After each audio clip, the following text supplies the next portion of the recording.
alguna forma tiene algo de natural que cualquier inicio de una administración pública tenga sus tropiezos, derivados del necesario aprendizaje que deviene de los cambios y de los tiempos. Sin embargo, el inicio de la actual administración López Obradorista ha desbordado todos los parámetros posibles y calculables. Esta cuarta transformación es claramente distinta a cualquier otra porque contiene un ingrediente que la distingue claramente. Se trata sin duda de un gobierno sustentado en una sola cabeza, en una sola persona, y todo lo demás tiene una importancia secundaria y absolutamente sustituible. Solo Andrés Manuel López Obrador y su proyecto personal tienen trascendencia y futuro. Ninguna otra propuesta, idea, finalidad o voluntad puede proponerse o actualizarse si no cuenta con la sagrada bendición, siempre personal y absoluta, del iluminado presidente. Esta situación no sería nueva ni novedosa en muchas partes del mundo, sobre todo en aquellas que han sido gobernadas por emperadores o monarquías absolutistas, que durante la historia de la humanidad se dieron a granel y demostraron su absoluta ineficacia. Bueno, si es que por eficacia pretendemos el bienestar y desarrollo de los pueblos. La política mexicana de hoy, que solo lleva un año efectivo de gobierno, o si se quiere, casi 6 meses de gobierno oficialmente constituido, es muy fácil de analizar, porque al final todo termina en un showroom matutino que se monta diariamente por encima de la Constitución, de las leyes, de los poderes del Estado e incluso del propio gabinete de expertos, según la señora Polensky, pero cuya ciencia es anulada públicamente por el Mesías y por su solo decreto y voluntad. No hay constitución política, tratado internacional, diputado, senador, gobernador o miembro del gabinete de esta administración, menos aún los ciudadanos, que pueda tener la autoridad suficiente para contradecir los decretos mañaneros del señor presidente. Su sola voluntad supera cualquier obstáculo constitucional, convencional, legal o personal, y ello se demuestra con muchos ejemplos, pondré algunos. El Congreso de la Unión y los Congresos de los Estados, chueco o derecho, bien o mal, reformaron la Constitución Política de los Estados Unidos mexicanos en materia de educación, la llamada reforma educativa peñanietista. Pero el Mesías mandó un memorándum a su gabinete educativo para que desobedecieran esa parte de la Constitución, despreciando el juramento que hizo ante todos los mexicanos de cumplir y hacer cumplir la Constitución y las leyes que de ella emanan. Por otra parte, en su obsesión exacerbada de controlar personalmente todo el dinero de los mexicanos, sin hablar del que les ha regalado a los expolíticos amnistiados, se ha puesto a reducir presupuestos y a centralizar licitaciones y contrataciones públicas en sus más cercanas oficinas, sin siquiera darse cuenta, en el mejor de los casos, de que tales decisiones podrían traer gravísimas repercusiones para los mexicanos, como de hecho se ha dado con la ya avanzada desaparición de estancias infantiles, con el desabasto de medicamentos que habrá generado más de un muertito, aunque lo considere él un daño colateral, o el tema tan actual del más grave estado de contaminación del ambiente que se hubiera registrado en toda la historia nacional, y con un país en llamas, con más de 116 incendios forestales, aparentemente derivados de los recortes multimillonarios decretados por la política presidencial a la Comisión Nacional Forestal, a la CONAFOR, encargada precisamente de la atención de las contingencias ambientales. O tal vez el desinterés y desprecio por la designación de una persona que dirija la Comisión Ambiental de la Megápolis. Se impone a la fuerza y con muy evidentes contradicciones en el discurso la construcción de una carísima refinería, cuando la tendencia mundial es el paulatino abandono de los aparatos de combustión para mejorar así el ambiente y el calentamiento global. Y si volvemos a hablar de la Ciudad de México, lugar donde habita un buen porcentaje de los mexicanos,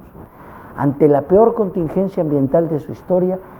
en el showroom mañanero del Mesías, se aplaude, reconoce y se felicita a la señora Claudia Sheinbaum solo porque se le asume como científica, para esconder la pésima y tardía respuesta que ha dejado en tinieblas a esa gran ciudad, con todos los efectos secundarios y negativos que ya vendrán, sobre todo en la salud y en la vida de los que ahí viven. En otros temas,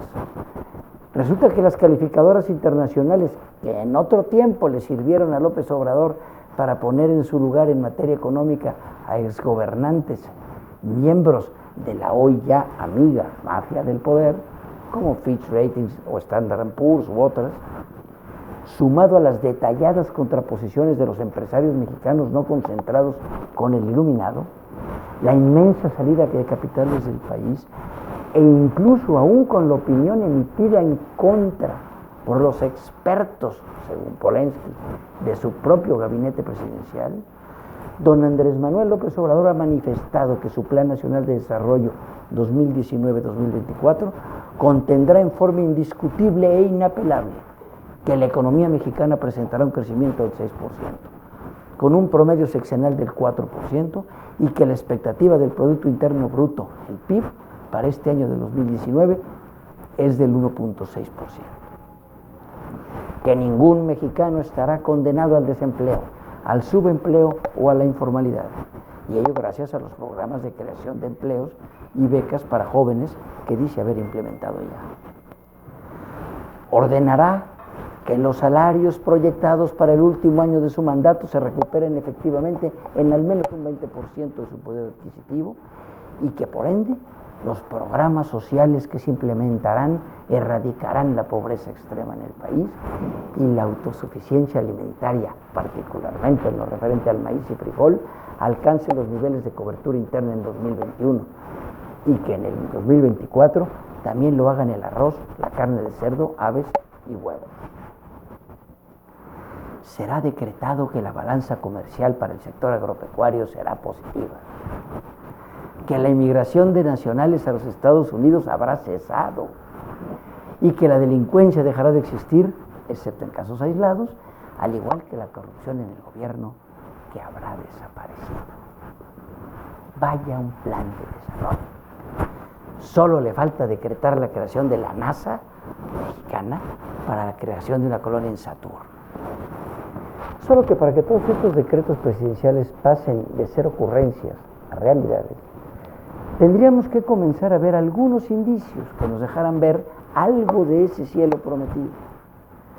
Solo que tristemente los primeros indicios que nos dejan ver es que por el contrario se nos viene encima un auténtico infierno imparable. Pero eso no parece importar, porque luego de ser regañados públicamente por el Mesías, entre otros funcionarios, los señores Romo y Ursúa, han recalificado sus iniciales opiniones pesimistas para referir ahora que nuestra economía solo ha sido víctima de una pequeña cachetadita y que no nos ahoguemos en un vaso de agua. Y todo esto mientras el señor Seade compone canciones para alentar la final firma de un tratado económico con Estados Unidos y Canadá. Y por lo que hace a los analistas de Morena, como con todo orgullo seguramente se ostenta el señor Hernán Gómez, se pasan la vida y todas las entrevistas que les conceden diciendo que reconocen algunos errorcillos sin importancia del gobierno, pero como desde hace siglos se viene diciendo, síganle dando la oportunidad a López Obrador para el inicio de ese cielo tan maravillosamente prometido para nosotros, que por lo visto nunca iniciará, pero mágicamente será logrado. La conclusión, un gabinete oculto, gris, acusando su gran impericia, ignorancia y obediencia absoluta e irreflexiva, y con muy poca dignidad personal ante las continuas exhibiciones públicas que les hace su patrón, y un Mesías que distrae la atención de sus malas decisiones y efectos con solicitudes de perdón a reyes extranjeros